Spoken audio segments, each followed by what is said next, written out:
Hello my dear students, so my name is Vivek and I welcome you all back to the channel once again.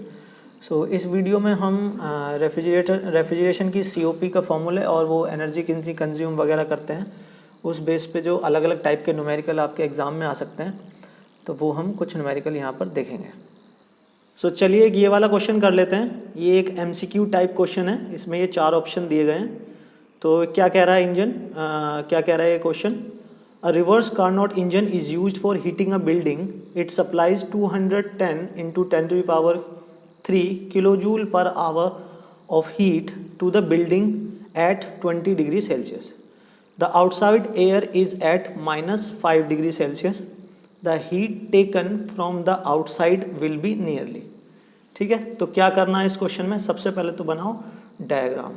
तो ये heat pump का question है. तो सबसे पहले source आपका TH ऊपर, यहाँ से हीट रिजेक्ट होगी QH, हीट पंप जो कि इसमें वर्क इनपुट डालो W, और नीचे क्या होता है आपको सबको पता है QL, और नीचे होता है आपका सिंक या कोल्ड टेम्परेचर रिजर्वायर कह लीजिए, इसको हम TL से रिप्रेजेंट करते हैं. ये तीनों चीज़ हो गई. ठीक है, अब देखो जो कम टेम्परेचर है वो -5 है, यानी नीचे वाला -5 पे है. तो लिखो TL कितना हो जाएगा 273 minus 5 equals to 268 kelvin. TH की वैल्यू कितनी हो जाएगी 273 प्लस 20 कितना हो गया 293 केल्विन. ठीक है, अब COP ऑफ हीट पंप क्या होती है, फॉर्मूला याद है. हाँ, यहाँ पे होता है TH upon TH minus TL. ये होगा, वैल्यूज रखो सबकी. 293 अपॉन 293 माइनस 268. आंसर क्या आ गया, करो सॉल्व करो. तो आंसर आ गया 11.72. ठीक है, ये आ गई हीट पंप की COP. अब यहाँ पे हीट रिजेक्शन देखो कितना है, QH कितना है 210 इंटू 10 की power 3 kilo joule per hour, ये है. अब वो पूछ रहा है कितना हीट वो बाहर से ले रहा है, यानी QL की वैल्यू पूछ रहा है वो, है ना. QL की वैल्यू आपको फाइंड आउट करनी है. तो QL की वैल्यू कैसे फाइंड आउट करोगे, फिर से COP का फॉर्मूला लगाओ हीट पंप की, लेकिन इस बार थोड़ा सा चेंज कर देंगे फॉर्मूले में. क्या है, लिखो COP of heat pump is equal to क्या QH अपॉन W, और as we all know that W equal to QH upon COP. ये कर देंगे. तो QH की वैल्यू कितनी है रखो 210 इंटू 10 की पावर 3 अपॉन COP अभी हमने निकाली है 11.72. यहाँ से जब सॉल्व करेंगे तो आंसर आएगा आपका 17.91 इंटू 10 की power cube, 10 to the power 3.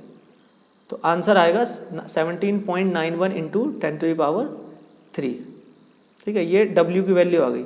अब थर्मोडायनेमिक्स की बैलेंस इक्वेशन से, अब थर्मोडायनेमिक्स के फर्स्ट लॉ से, और यहाँ पर भी आप डायग्राम से भी देख सकते हो, इसके अकॉर्डिंग क्या हो जाएगा QH is equal to W plus QL, और QL यहाँ से कितना हो जाएगा QH माइनस W, है ना. सो QH माइनस W. QH की वैल्यू कितनी 210 इंटू 10 की पावर 3 माइनस 17.91 इंटू 10 की पावर 3. आंसर कितना आया 192.09 इंटू 10 की power 3 kilo joule per hour. ये आपका आंसर आ गया. चारों ऑप्शंस में से देखो अब क्या है, तो आपका आंसर है पहला वाला. ठीक, तो ये हो गया हमारा इसका सॉल्यूशन कंप्लीट. क्वेश्चन है, a refrigerating machine working on reversed Carnot cycle takes out 2 kilowatt per unit of heat from the system while working between temperature limits of 300 Kelvin and 200 Kelvin. COP and power consumed by the cycle will be. सबसे पहले आपको पता ही होगा कि COP का formula क्या होता है।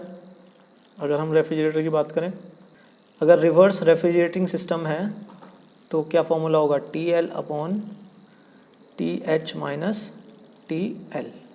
ठीक है, TL आपको दे रखा है यहाँ पर टेम्परेचर, जो सिंक का टेम्परेचर है 200 केल्विन, और ये रिजर्व सोर्स का है यहाँ जहाँ पर हीट रिजेक्ट कर रहे हैं 300 माइनस 200।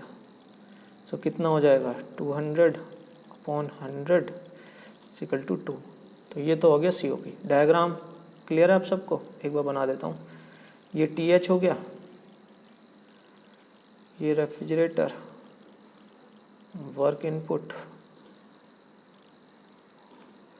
ठीक है, ये आपका इवेपोरेटर कह लीजिए, कोल्ड टेम्परेचर रिजर्वायर कह लीजिए, या सिंक कह लीजिए, एक ही बात है। तो यहाँ पर टेम्परेचर कितना है 200 केल्विन, और यहाँ पर टेम्परेचर कितना है 300 केल्विन। और ये जो Carnot cycle takes out 2 kilowatt per unit of heat from the system, यानी कि ये जो आप यहाँ पे QL है ये 2 किलोवाट ले रहा है। ठीक है, 2 किलोवाट एनर्जी यहाँ से ये निकाल रहा है। तो क्या पूछ रहा है, पावर कंज्यूम्ड, यानी W की वैल्यू पूछ रहा है। तो W की वैल्यू हम कैसे निकालते हैं, क्या होता है formula, COP equals to QL upon W, ये सभी को पता है हमें। तो यहाँ से W क्या हो जाएगा, QL अपॉन COP। तो QL गिवन है 2 किलोवाट, COP हमने निकाल लिया 2, सो ये आ गया 1। A cold storage is to be maintained at -5 degree Celsius while the surroundings are at 35 degree Celsius. तो जब भी क्वेश्चन आए ना, सबसे पहले आप डायग्राम बना लो।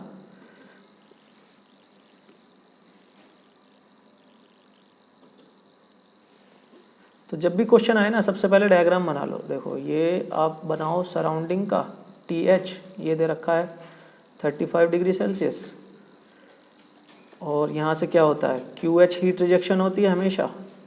रेफ्रिजरेटर, इसमें हमेशा एक वर्क डन इनपुट रहता है, और यहाँ पर एक हीट रिजेक्ट होती है, या हीट जो हम एक्सट्रैक्ट करते हैं सिंक से या इवेपोरेटर से कह लीजिए, और ये होता है TL हमेशा कम डिग्री पे होगा। तो यानी जो -5 है ना, ये जो -5 है ये TL की वैल्यू है, -5 डिग्री सेल्सियस, और ये क्योंकि ज़्यादा है देखो 35, ये आपकी TH की वैल्यू है। और क्या कह रहा है, the heat leakage from the surroundings into the cold storage is estimated to be 29 kilowatt. तो यानी कि इसमें जो हीट है ना, वो बाहर से हीट आ रही है, वही तो हमें एक्सट्रैक्ट करनी है। तो अगर आपको -5 डिग्री पे से मेंटेन रखना है इस वाले को, तो आपको कंटिन्यूसली 29 किलोवाट पावर यहाँ से एक्सट्रैक्ट करनी पड़ेगी। ठीक है, तो ये Q की वैल्यू आ गई। तो अब वो क्या पूछ रहा है, the actual COP of the refrigeration plant used is 1/3 of an ideal plant working between the same temperature, the power required to drive the plant. चलो करते हैं। तो सबसे पहले तो पता ही है आपको COP निकालनी है, और COP निकालने से पहले अगर ये रिवर्स्ड इंजन है तो COP का फॉर्मूला क्या हो जाएगा, TL upon TH minus TL।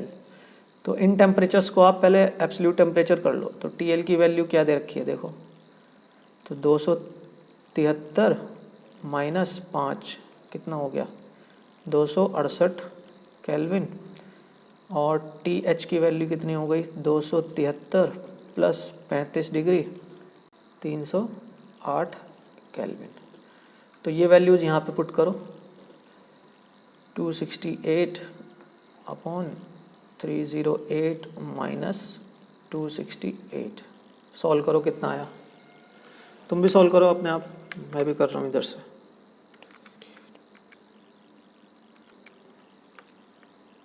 6.7, तो ये आ गया 6.7।